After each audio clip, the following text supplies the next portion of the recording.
नमस्कार। बढ़ता हुआ साइलेंट हार्ट अटैक का खतरा, बढ़ते हुए कैंसर, ज़्यादा से ज़्यादा आंतों की और लिवर की समस्याएं, ये सारी बीमारियां प्रेरित कर रही हैं इंसान को शाकाहार के लिए। विगत कुछ दिनों में ये देखने में आया है कि बहुत सारे लोग शाकाहार की तरफ अपना रुख कर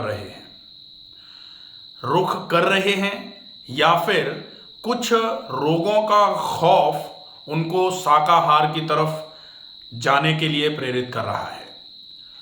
अब तो रिसर्चेस भी ये कह रही हैं कि शाकाहार मांसाहार से ज़्यादा बेनिफिशियल है, ज़्यादा फायदेमंद है और रोग मुक्त रहने के लिए भी शाकाहार ही आवश्यक है। जब बहुत समय पहले देश, काल और परिस्थिति के अनुरूप आहार का वर्गीकरण किया जा रहा था, उस समय जहां बहुत आसानी से साग, भाजियां या फिर जो सीरियल्स हैं, पल्सेस हैं, जहां अवेलेबल नहीं हो पा रही थी, वहां जो भी अवेलेबल था जिंदा रहने के लिए उसी को खाना अनिवार्य था और लोगों ने उसी हिसाब से फिर आहार का वर्गीकरण कर लिया था। लेकिन जहां खाने पीने में सारी चीज़ें अवेलेबल हों और ऐसे समय में भी यदि हम मांस का आहार करें तो निश्चित ही बहुत सारे वीडियोस आजकल आप लोग देख भी रहे होंगे कि जो मांस हम खाते हैं वो मृताहार में आता है और निश्चित ही पाचन में बहुत समय लगता है। अगर हम एक तरीके से ऐसे देख भी लें कि चलो आहार है, ले लिया, लेकिन गरिष्ठ आहार कौन ले सकता है, अगर हम इस पर थोड़ा विचार करते हैं तो भी बात यही आती है कि गरिष्ठ आहार कौन लेगा? जो बहुत श्रम करता होगा, जो बहुत परिश्रम करता होगा या श्रम परिश्रम की कमी में बहुत व्यायाम करता होगा।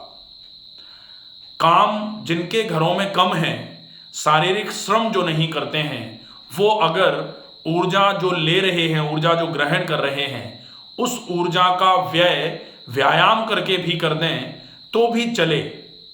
लेकिन आजकल की जीवन शैली ऐसी हो गई है कि पूरे दिन अपने काम में लोग व्यस्त रहते हैं और वो काम जो है वो एक जगह बैठे रहने का है।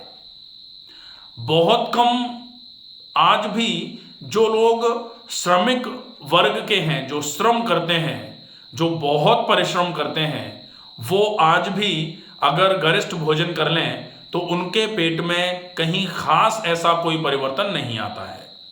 लेकिन जो सेडेंट्री लाइफस्टाइल को लीड कर रहे हैं, जो कम शारीरिक श्रम या व्यायाम करते हैं, अगर वो एक दिन भी कुछ भारी खाना बाहर खा लेते हैं तो उनके पेट में भारीपन आना चालू हो जाता है। ऐसी स्थिति में जो मांसाहार है निश्चित ही वो बहुत भारी है, पचने में बहुत ज़्यादा टाइम लगता है और अगर पचा नहीं तो अपच हो जाती है और अपच की वजह से प्रोडक्ट ऑफ इंडाइजेशन इज आमा। आंव जो है वो बनना चालू हो जाती है और अगर आंव बनना चालू हो गई तो ये मान लीजिए कि आंतों की समस्या शुरू हो गई। और कहा जाता है कि अगर आंतें खराब हुई तो निश्चित ही शरीर में कोई सा भी रोग किसी भी समय आ जाएगा। साइलेंट हार्ट अटैक्स कोरोना के बाद से ये देखने में आ रहा है कि इतने अटैक आ रहे हैं लोगों को कि आप अखबार अगर पढ़ते हैं तो अखबार भरे पड़े हैं। कुछ समय पहले तो ऐसा भी देखने में आया कि कोई डांस कर रहा है, डांस करते करते डांस स्टेज पे ही अटैक आ गया।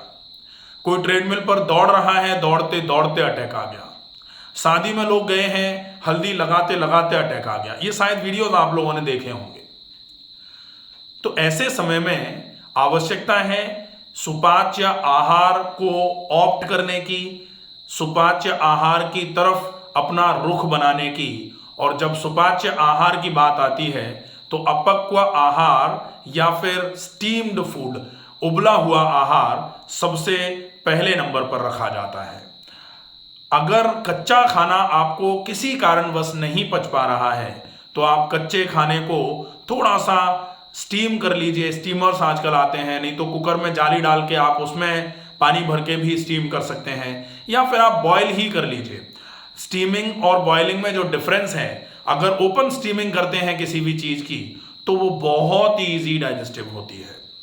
अगर बॉयलिंग कर रहे हैं तो खुले में उबालने के बाद, क्योंकि अगर हम कुछ भी खा रहे हैं और कुकर में उबला हुआ अगर हम खा रहे हैं तो वो भी कहीं ना कहीं हमारे स्वास्थ्य को नुकसान पहुंचाने का काम कर रहा है। और जो लोग बहुत परेशान हो जाते हैं, फिर वो जो मिट्टी के कुकर आ रहे हैं या मिट्टी का जो जिसमें ज़्यादा प्रेशर नहीं बन पाता है, वो एयर टाइट फिटर्स जो है ना उसमें यूज़ नहीं करे जा रहे हैं, वो वाले कुकर का यूज़ आप कर सकते हैं। और सामान्य तौर पर वैसा कुकर हमारे पूर्वज जो हैं, हमारी दादियाँ नानियाँ उसी कुकर का यूज़ करते थे। कैसे? एक भगोनी में उन्होंने दाल चढ़ा दी, ऊपर से एक थाली गोल वाली ऐसे करके पूरा ढक दी और ऊपर से एक पत्थर का टुकड़ा रख दिया। पत्थर का टुकड़ा रखेंगे तो स्टीम उतनी नहीं बनेगी जिस तरीके से आज वो रबर का ढक्कन लगा देते हैं और वो सीटी एकदम से आवाज मारती है। ऐसा इतना कंडेंसेशन तो नहीं होगा, लेकिन आपकी सब्जी बिल्कुल खुले में उबालने से थोड़ा कम समय में बन जाती थी। तो ऐसा उपयोग भी आप कर सकते हैं, लेकिन कोशिश करें आप जाली डाल करके खुले में उबाल करके किसी भी चीज़, भाई खुले में उबाल रहे हैं, आपको लगता है कि ऊपर से अगर कुछ जा रहा है भाप की वजह से वो कहीं सब्जी में या जो भी चीज़ आप खोल करके उबाल रहे हैं उसमें गिर ना जाए, तो आप जाली का उपयोग कर लीजिए, जाली डाल लीजिए। और कहीं ऐसी जगह पर आप अपना चूल्हा या अपना जो गैस स्टोव है वो रखिए जहां ऊपर बिल्कुल साफ सफाई हो। ऐसा ना हो कि ऊपर से कुछ अगर मान लो लिक्विड कुछ गिर जाए और वो फिर जाली से होते हुए आपके सब्जी में चला जाए तो वो नुकसान कर सकता है। तो आप ढककर बनाने की बजाय आप खाने को जाली से ढककर बनाइए। उसमें आप देखेंगे कि प्रॉपर बॉयलिंग होगी, और प्रॉपर बॉयलिंग होगी तो डाइजेस्टिव कैपेसिटी उस खाने की बहुत ईजी हो जाएगी, खाना बहुत जल्दी डाइजेस्ट होना चालू हो जाएगा। तो आप जब शाकाहार की तरफ बढ़ रहे हैं तो शाकाहार में भी अपन कहते हैं कि कौन सा खाना आपके लिए उचित है, कौन सा खाना आप नहीं खा सकते हैं। जैसे शाकाहार में अगर हरी पत्तेदार सब्जियां हैं लेकिन आप बहुत सारा तेल डाल करके उनको फ्राई करके खाओगे तो वो भी आपको नुकसान ही करेंगी, वो भी पूरा फायदा नहीं करेंगी।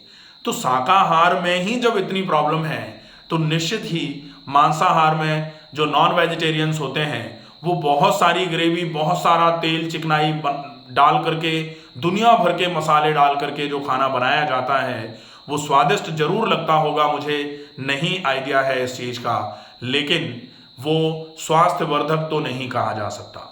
जो स्वादवर्धक भी हो साथ में जो स्वास्थ्यवर्धक हो वो आहार अगर हम ले रहे हैं तो वो हमारे लिए हितकर माना जाता है, वो हमारे लिए उचित माना जाता है, वही हमारे लिए सात्विक आहार माना जाएगा।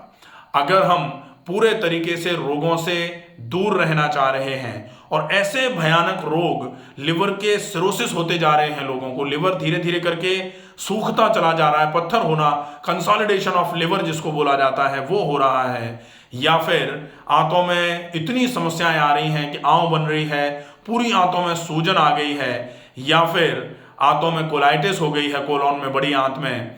इसके अलावा बहुत सारे ऐसे रोग जो जीर्ण रोगों की कैटेगरी में आते हैं, अगर वो हो रहे हैं तो आपको इन रोगों से बचने के लिए जो ध्यान रखना है वो सिर्फ इतना कि कैसे भी करके आप आहार में परिवर्तन करिए। आहार में परिवर्तन करना इसलिए भी जरूरी है कि श्री कृष्ण जी ने गीता में बोला है, युक्ताहार विहारस्य युक्त चेष्टस्य कर्मसु युक्त स्वप्नावबोधस्य योगो भवति दुःखः।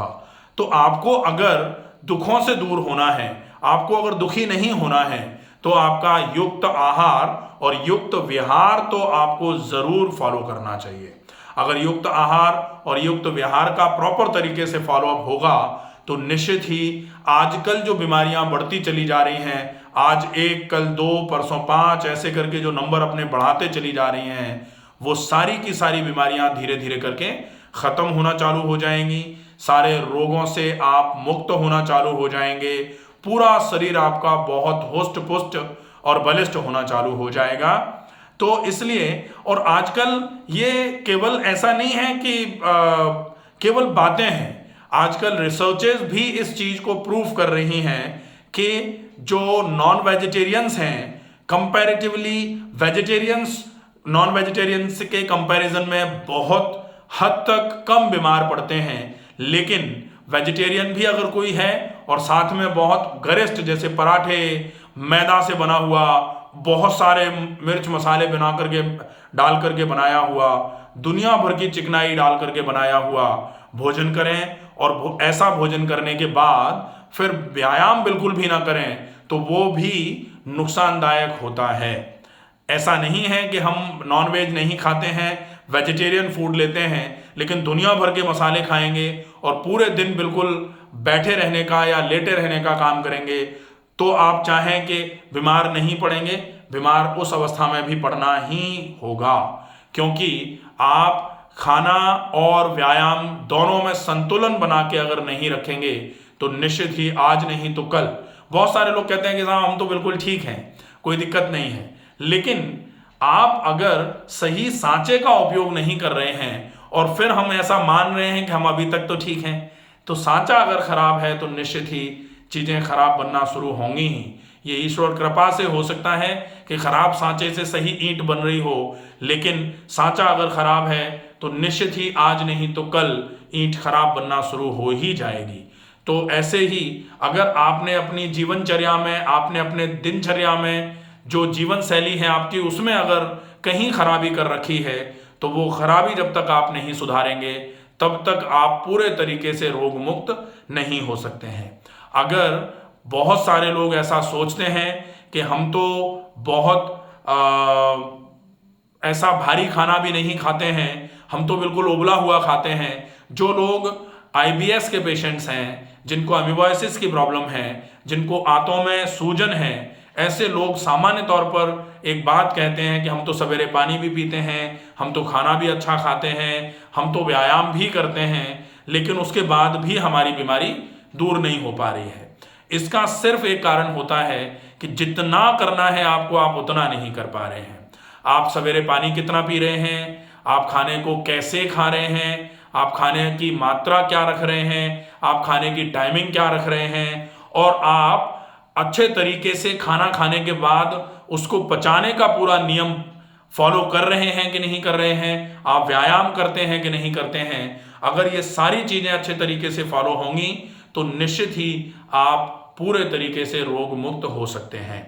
और अगर इनमें से कोई भी एक चीज छूटी तो आप ये मान लीजिए कि पूरी गरारी बिल्कुल ठीक है, पूरा चक्का गरा बिल्कुल ठीक है, लेकिन एक गरारी भी अगर टूट जाती है ना, तो आपको पूरा का पूरा चक्का बदलना पड़ता है, नहीं तो उस एक गरारी के टूटने के चक्कर में सारा का सारा जो मोशन है वो खराब हो जाता है, पूरा मूवमेंट खराब हो जाता है, गाड़ी पूरे तरीके से खराब चलना शुरू हो जाती है। आप उस गरारी को सही कर दें, आप उस चक्के को बदल दें, आपकी पूरी की पूरी गाड़ी बिल्कुल सही चलना चालू हो जाती है। तो अगर सारी चीजें ठीक कर रहे हैं, एकाध अगर गड़बड़ है, तो उस एकाध गड़बड़ की वजह से भी आपका स्वास्थ्य पूरे तरीके से खराब रह सकता है। इसलिए आप अच्छे तरीके से पूरी दिनचर्या का फॉलोअप करिए, पूरी रात्रिचर्या का फॉलोअप करिए, ऋतु के हिसाब से दिन में और रात्रि में कौन से परिवर्तन करने चाहिए उसका फॉलोअप करिए, और व्यायाम जरूर करिए। व्यायाम की एब्सेंस में आप अगर चाहें कि स्वस्थ रह सकते हैं तो बिल्कुल नहीं रह पाएंगे। व्यायाम तो अति आवश्यक अंग होना चाहिए आपकी जीवन शैली का। आप जो व्यायाम कर पाए, आप टहल पाए टहल लीजिए, आप अगर टहलना नहीं कर सकते हैं तो एक जगह बैठ करके जोड़ों का व्यायाम कर लीजिए। आपको जोड़ों में भी सूजन ज़्यादा है, जॉइंट एक्सरसाइजेस करने में अगर दर्द हो रहा है, तो आप सिर्फ प्राणायाम का अभ्यास कर लीजिए। प्राणायाम में अनुलोम विलोम प्राणायाम, डीप ब्रीदिंग और कपालभाति भ्रामरी प्राणायाम, ये सारे के सारे अगर आपको जैसे पूरा अच्छा प्रोसेस नहीं आता है, प्रोसेस आपने अच्छे तरीके से समझा नहीं है, तो इन हर के बाद में जैसे अनुलोम विलोम आपको समझना है तो अनुलोम विलोम प्राणायाम बाय डॉक्टर रमाकांत शर्मा आप अगर सर्च करेंगे तो यूट्यूब पे मिल जाएगा। अनुलोम विलोम, भस्त्रिका, कपालभाति, भ्रामरी, शीतली, शीतकारी, हर प्रकार का प्राणायाम आपको बाय डॉक्टर रमाकांत शर्मा, नाम के आगे by doctor Ramakant Sharma search करेंगे यूट्यूब पे ऑलमोस्ट सारे के सारे वीडियोस प्रॉपर पूरी टेक्निक को समझाते हुए बना करके डाले हुए हैं। तो आप वहां से आप पूरा प्रोसेस को अच्छे तरीके से समझ सकते हैं। अच्छे से फॉलो करेंगे तो निश्चित ही आपकी जो भी समस्याएं हैं उनमें आपको बहुत अच्छा आराम होगा। आशा है ये वीडियो आपको पसंद आएगा। स्वस्थ रहिए, सुरक्षित रहिए। धन्यवाद।